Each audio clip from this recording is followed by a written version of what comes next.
అందరికీ నమస్కారం అండి.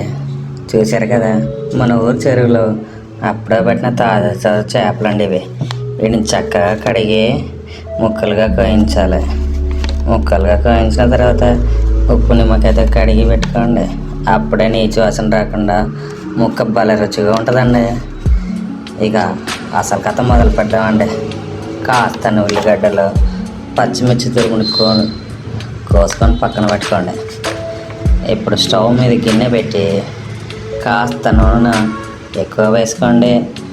నూనె కాగాక ఆవాలు, జీలకర్ర, మెంతులు, కరివేపాకు వేసుకొని చిటపటలాడించండి.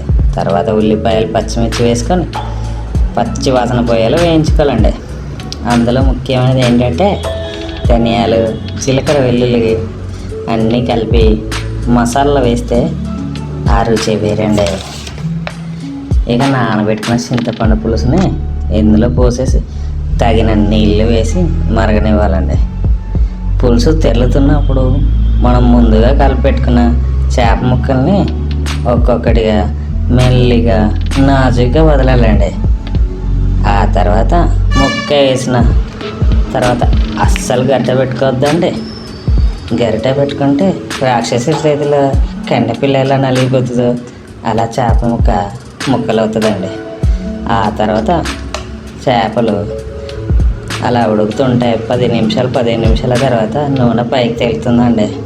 ఆ తర్వాత కోసి పెట్టుకున్న కొత్తిమీర కాస్త జల్లుకొని దింపుకొని తినేయాలండి.